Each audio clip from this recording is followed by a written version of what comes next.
அபி வந்து அனுக்கிட்ட நடந்த விஷயத்தெல்லாம் சொல்கிறாங்க. இந்த மாதிரி ராகவ் வந்து வந்தது எல்லாத்தையுமே சொல்கிறாங்க. உண்மையிலேயே நம்பவே முடியல. அந்த டென்ஷன் பார்ட்டி வந்து இப்படி வருவாருன்னு சொல்லிட்டு இருக்காங்க. என்னாலே நம்ப முடியல. ராகவ் இப்படிலாம் வந்து வருவாரா? ஒன்றுமே புரியலையே. ராகவ் கிட்டே நிறைய குவாலிட்டிஸ் இருக்குல்ல அப்படின்னோடனே எல்லாம் அவங்க பாட்டிக்கு பயந்து தான் வராரு. என்ன இருந்தாலும் வரணும்ல அப்படி சொன்னோன்னே அபி யோசிக்கிறாங்க. அடுத்து வந்து அபி காலையில் லேட்டாக எழுந்துக்கிறாங்க. அதனால் அவங்க அப்பா அம்மா 2 பேரும் அபிக்கு வந்து என்னாச்சு உடம்பு சரியில்லையா அப்படின்னு சொல்லிட்டு வந்து பார்க்க வராங்க. அப்போ வந்து இல்லை எனக்கு ரொம்ப டயர்டாக இருக்குது, நான் ஒன்றும் போகலாங்க அப்படி சொல்கிறாங்க. ஏமா இப்படிலாம் பண்ணுற? எப்போ கமிட்மெண்ட் கொடுத்தாலும் நம்ம கரெக்டாக இருக்கணும்.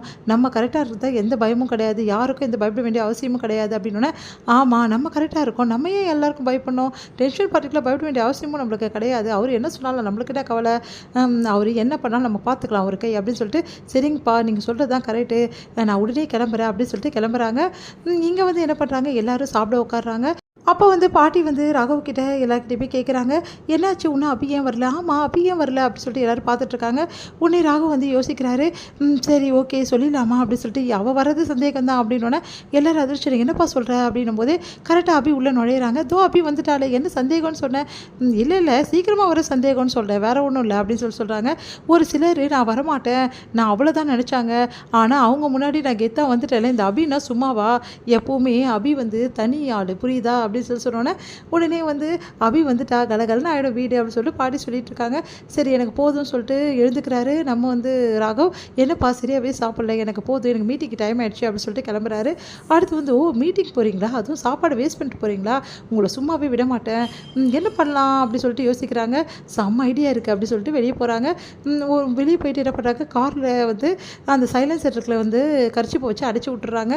அதனால் வந்து கார் வந்து ஒர்க் ஆகாது. இப்போ எப்படி மீட்டிங் போகிறீங்கன்னு பார்க்கலாம் அப்படின்னோடனே கடக்குன்னு ஓடி வராரு ராகவ். ஐயோ மீட்டிங் வேறு டைம் ஆகிடுச்சு அப்படின்னு சொல்லிட்டு உடனே வந்து வண்டியை ஸ்டார்ட் பண்ணி பார்க்குறாரு. ஸ்டார்ட்டே ஆகலை.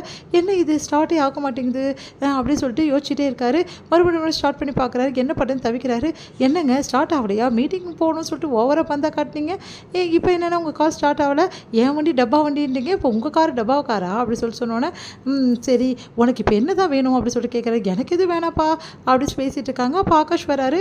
என்னாச்சு ராகவ் அப்படி சொல்லிட்டு தெரியல, வண்டி இப்போ தான் நம்ம சர்வீஸ் பண்ணோம், அதுக்குள்ளேயுமே ஒர்க்கே ஆகலை அப்படி சொன்னோன்னே சரி நான் ட்ரை பண்ணி பார்க்குறேன் அப்படின்னு சொல்லிட்டு ட்ரை பண்ணி பார்க்குறாரு. அப்போ வந்து பக்கத்தில் அபி வந்து யோசிக்கிறாங்க, ஒரு வேளை இவர் கண்டுபிடிச்சிடுவாரோ அப்படின்னு சொல்லிட்டு. நல்ல காலம் கண்டுபிடிக்கல. ஒன்றும் இல்லை ராகவ் என்ன ஆச்சுன்னு தெரியல, மெக்கானிக் வர சொல்கிறேன் அப்படின்னோடனே இப்போ நான் உடனே போய் ஆகணுமே மீட்டிங்க்கு, என்ன பண்ணுறது ஒன்றும் புரியலையே அப்படி சொல்லிட்டு யோசிச்சுட்டு இருக்காரு. சரி ராகவ் என்ன பண்ணுறது, நான் மெக்கானிக் வர சொல்கிறேன் போகிறேன் அப்படின்னு சொல்லிட்டு போகிறாரு.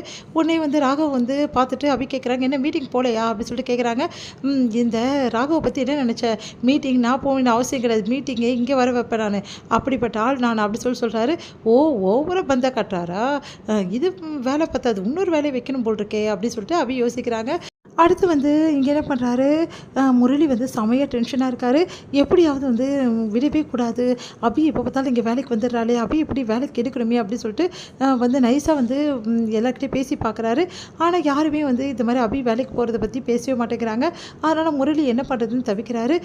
முரளி யோசிக்கிறாரு, எப்படியாவது வந்து அபி வேலையை விட்டு நிறுத்தணும்னா நம்ம அபிக்கிட்ட தான் பேசணும் அப்படின்னு சொல்லிட்டு அபிக்கிட்ட பேசலாம்னு சொல்லிட்டு முடிவு எடுத்து அபிக்கிட்ட பேசுகிறாரு. அப்போ அபி வந்து நான் வேலைக்கு போய் தான் தேரணும், பாட்டிக்கு ஒன்றும் குணமாகலை, அதனால் குணமாகிற வரைக்கும் நான் வேலைக்கு போவேன், அது மட்டும் கிடையாது நான் வேலைக்கு போனா தான் எங்கள் வீட்லேயும் வந்து பிரச்சனை தீரும், எங்கள் அப்பாவும் சந்தோஷமாக இருப்பார் அப்படி சொல்கிறாங்க. தனியாக கடை வைக்கலையா அபி அப்படின்னோன்னா அதெல்லாம் அப்புறம் பார்த்துக்கலான்னு முரளி டென்ஷன் ஆகிறாரு. இது முடியும்.